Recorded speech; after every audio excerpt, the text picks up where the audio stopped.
մամուլի ասուլիսին մենք ցանկանում ենք այս պահին կատարել մի քանի արձանագրումներ ընտրությունների գործընթացի հետ կապված։ Մինչև այս պահը գիտեք, Հայաստան Դաշինքը երկու հայտարարություն է արել ընտրությունների վերաբերյալ եւ հիմա որոշ մանրամասներ։ Առաջինը պետք է արձանագրել, որ ընտրությունները սկսելուց առաջ եւ ամբողջ օրվա ընթացքում մինչև այս պահը գործող վարչախումբը լայնածավալ ռեպրեսիաներ է սկսել ընդդիմադիր քաղաքական միավորների եւ մասնավորապես նաեւ Հայաստան Դաշինքի նախընտրական շտաբների պատասխանատուների, ակտիվների, համակիրների նկատմամբ առավոտվանից ձերբակալություններ, մարդկանց տարբեր պատրվակներով, կեղծ հիմար զապիսներով, առանց ոչ մի բանի տանում են հարցաքննության, պահում են մի քանի ժամ, որոշներին բաց են թողում, որոշներին փորձում են մեղադրանքներ վկայի կարգավիճակով, այսինքն նպատակը կազմալուծել, խոչընդոտել, սահմանափակել մեր շտաբների գործունեությունը։ Մի դեպք ընդհանրապես պատմեմ, որ առավոտյան Գյումրիում իրականացրել են խոզարկություն, ձերբակալել են Գյումրիի մեր շտաբների պետերից մեկին, բերել են ԱԱԾ Երևան, հետո տարել են քննչական կոմիտե, ընդեղել են ասես տեղ պետք է չբերեիք, ուրիշ տեղ տանեիք, հետո տարել են հակակոռուպցիոն կոմիտե, ընդեղել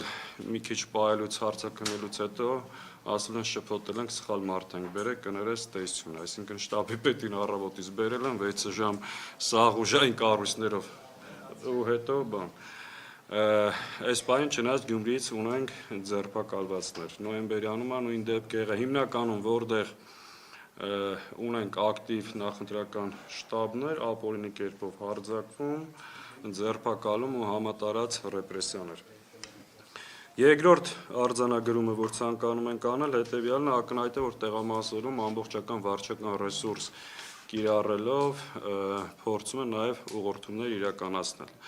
Տարբեր տեղերում ունենք նաև այդ դեպքերը, երբ որ փորձում են քաղաքացիներին ուղղորդել, վախեցնել, փորձելով ազդեցություն ունենալ մարդկանց ազատ կամ արտահայտման վրա։ Կան դեպքեր, դուք արդեն ցանցերում կան այդ դեպքերը, կարուսելի շատ հստակ դեպքեր, երբ որ քաղաքացին տեղամաս է մտնում ըստ էության ծրարով եւ 16 համարի քվեաթերթիկը մեջը դրած։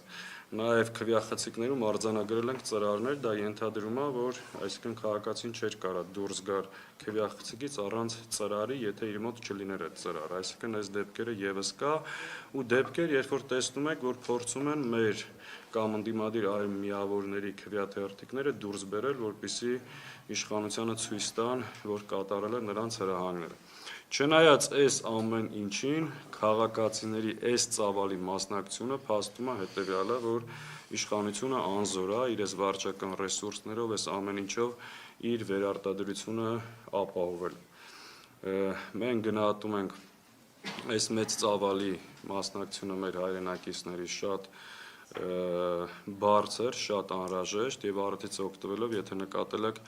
150,000 մարդ, այսօր ժամը 2-ի տվյալներով ավելի մարդ է մասնակցել, բայց մեծամասնությունը Հայաստանի մարզերից են, արդից օգտվելով նաեւ կոչ ենք անում մեր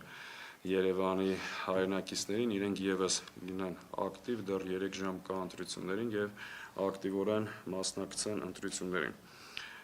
Քիչ առաջ նաև ԿՊԱ-ականները շարունակում են իրենց հակաքարոզությունը, ասուլիս էին հրավիրել, էլի մեծ ճոռոմ խոսելը, սա գնահատում ենք իրենց այդ փրփուրներից կախվելու վերջին հնարավորությունները։ Ընտրակաշառք բաժանողներ են իրենք, վարչական ընտրական հանցագործներ են իրենք ու դրա համար կան բազմաթիվ փաստեր, սկսած որ ընտրություններից առաջ համատարած պարտքավճար են բաժանում ուժային կառույցներից, վերջացրած նաև տարբեր տեղերից լուրեր կան, որ նաև քեշով փորձում են ընտրակաշառք բաժանել։ Այս ամեն ինչը մենք ուսումնասիրում ենք, սրամասնել համապատասխան արձագանքներով հանդես կգանք։ Հիմա ես խոսքը փոխանցեմ Արծվիկին Մինասյան, որոշ իրավական հարցերի մասին ասի ու անցնենք, խնդրեմ, կարող է, բայց տեղերով փոխվեք դուք։